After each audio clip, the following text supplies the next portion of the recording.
Bienvenidos a En Primera Plana. Ha llegado el momento, gente libre. Las Naciones Unidas parecen tocar a su fin, aunque no haya nada definitivo. Sin embargo, los informes hablan por sí mismos y es lo que veremos hoy en profundidad. Y hablan de que la mayor organización internacional del planeta, en cuanto a la diplomacia, podría declararse insolvente, hundirse financieramente y ondear incluso la bandera de la bancarrota. ¿Y sabe quién está detrás de todo esto, de este acontecimiento? Si nos ha estado siguiendo seguro que lo sabe, pero si se ha unido recientemente, con gusto se lo desvelo. Pues no es otro que Estados Unidos, sí, el gobierno estadounidense. Las Naciones Unidas están financiando un ataque contra los países occidentales y sus fronteras. En 2024, la ONU presupuestó $372 millones en ayudas en efectivo para apoyar a unos 624.000 migrantes que viajaban a Estados Unidos, proporcionándoles comida, alojamiento, transporte y tarjetas de débito a los inmigrantes ilegales que se dirigían a infiltrarse en nuestra frontera sur, a los millones de personas que venían a nuestra frontera sur. Sí, Estados Unidos no está contento en este asunto, ni tampoco en muchos otros, como vamos a ver con la organización. Y por eso Estados Unidos es una de las principales razones de la debacle de la ONU. The Secretary General has, as you know, repeatedly made clear the problem both of... El secretario general, como saben, ha dejado claro en repetidas ocasiones el problema tanto del impago de las cuotas por parte de los Estados miembros, the UN being forced como el problema relacionado de que la ONU se vea obligada a reembolsar a los Estados miembros el dinero del presupuesto que no gasta. Déjeme que le explique con claridad lo que está pasando. Estados Unidos es el estado que más contribuye a la ONU. De hecho, desembolsa el 70% de su presupuesto. Debería haber desembolsado porque, según los informes, desde que ha llegado Donald Trump a la Casa Blanca, la deuda estadounidense con la ONU se ha disparado. De acuerdo a Político, Estados Unidos adeuda unos 2.000 millones de dólares, además de otros 2.200 millones por las misiones de paz. Y una parte de estas misiones de paz, dicho sea de paso, también se venía acumulando durante décadas, durante años. Pero de lo que no hay duda es de que Estados Unidos es con mucho el mayor deudor de la ONU. Bien, la ONU tiene una regla. Debe devolver a los países miembros el sobrante de lo que no se ha gastado. Y aquí viene lo importante. Escuche, tiene que hacerlo tanto si le pagaron como si no. Tiene que devolverlo y punto. Aunque no lo haya cobrado. Es decir, que tiene el problema de las deudas por un lado y además el problema de devolver la parte del dinero que no se ha gastado. Un auténtico lío que hasta a la ONU le cuesta explicar. Por lo tanto, esos dos factores nos han colocado en una trayectoria insostenible. Aunque más de 150 Estados miembros pagaron sus cuotas el año pasado, terminamos el 2025 con una cifra récord de $1.560 millones sin cobrar, lo que representa más del doble que el año anterior. Y ahora necesitan o bien que les paguen con urgencia lo atrasado, las deudas, o cambiar las reglas porque si no reciben los pagos no pueden gastar ese dinero, pero si no lo gasta tienen que devolverlo. Así que, a menos que se reciban los pagos, o a que no nos veamos obligados a devolver los fondos que no podemos gastar porque no recibimos el presupuesto, a menos que ocurra una de esas dos cosas, nos enfrentamos a un peligro real. En resumen, la ONU se ve entre la espada y la pared. Estados Unidos ha doblegado a la organización diplomática más poderosa del mundo, o a la que lo era, porque ya parece que no. En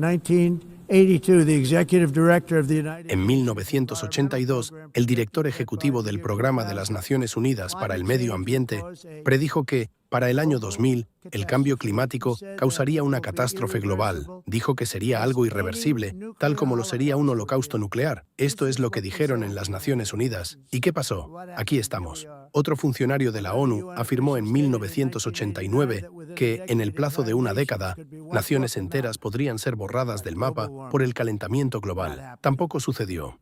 Y hace unos días, la ONU parecía darle la razón al mandatario. Anunció que el escenario pronosticado de catástrofes climáticas ya nunca sucedería.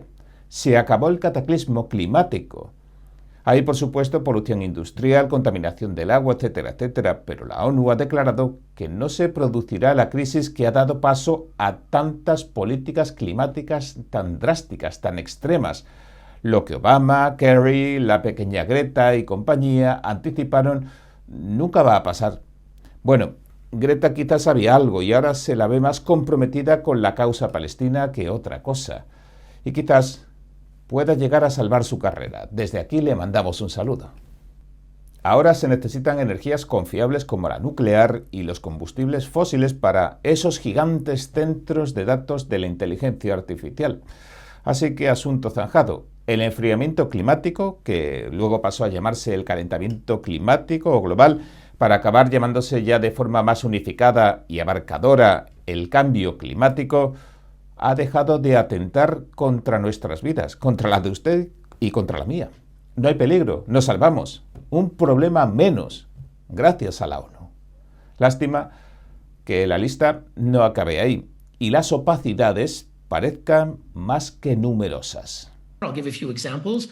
Ben Saul. Daré algunos ejemplos. Ben Saul, profesor de Derecho de la Universidad de Sydney, según los documentos de la ONU, en 2024 recibió $150,000 de China por sus actividades y, vaya sorpresa, resulta que es el experto en contraterrorismo. Nunca ha dicho una sola palabra para condenar a China por encerrar a 1 millón de musulmanes uigures en campos en nombre del contraterrorismo. No ha tenido nada que decir al respecto. En cambio, ataca a Israel y a Estados Unidos todos los días.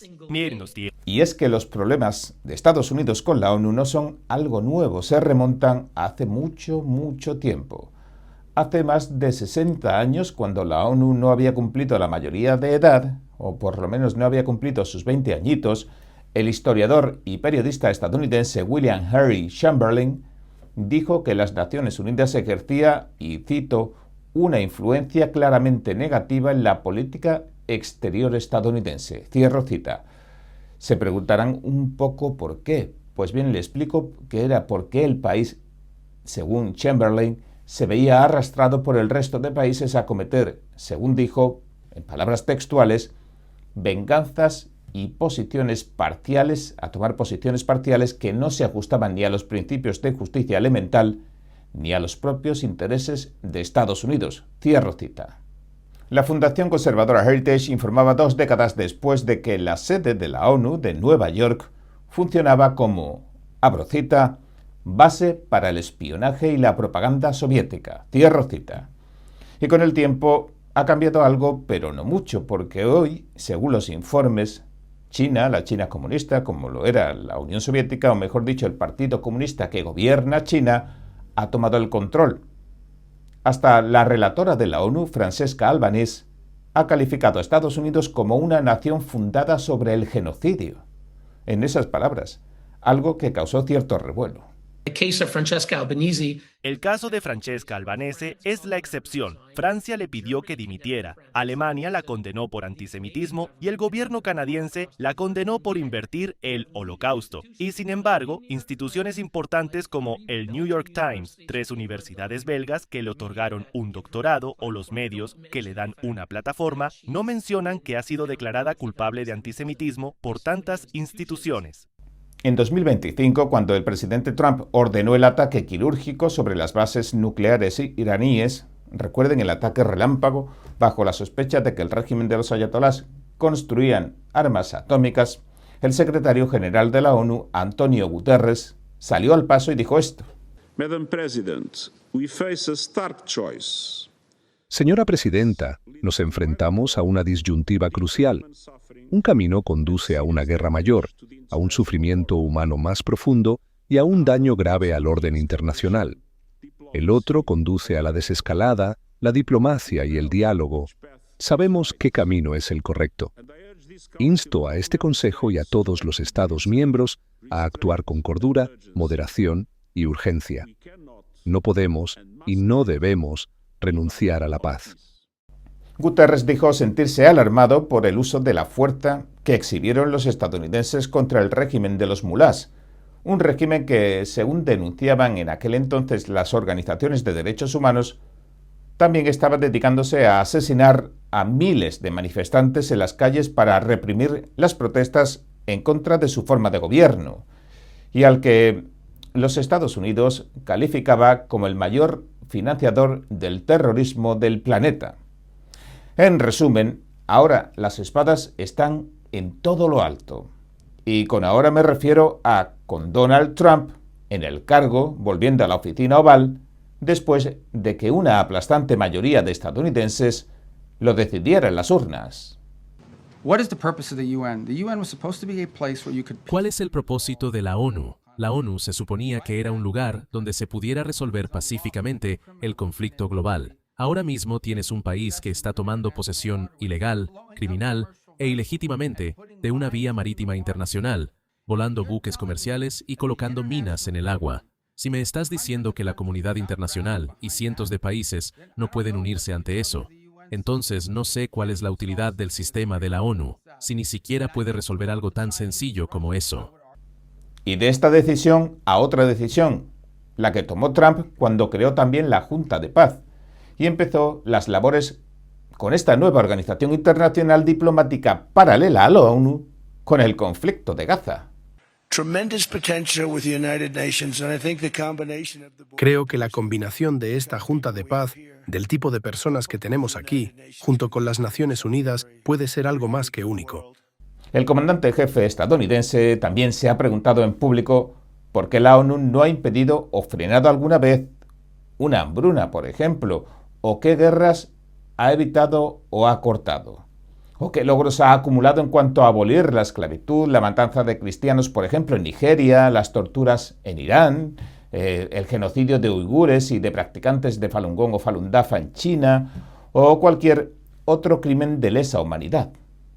Así que se podría decir que comienza a vislumbrarse que Estados Unidos podría tener su plan para la ONU o para la era post-ONU si no sobreviviera a la crisis presupuestaria. ¿Y usted qué opina? Bien, hasta aquí nuestro informe de hoy. Si le gustó, por favor, no olvide darle a me gusta, suscribirse y compartirlo. Gracias por ver En Primera Plana. Nos vemos mañana.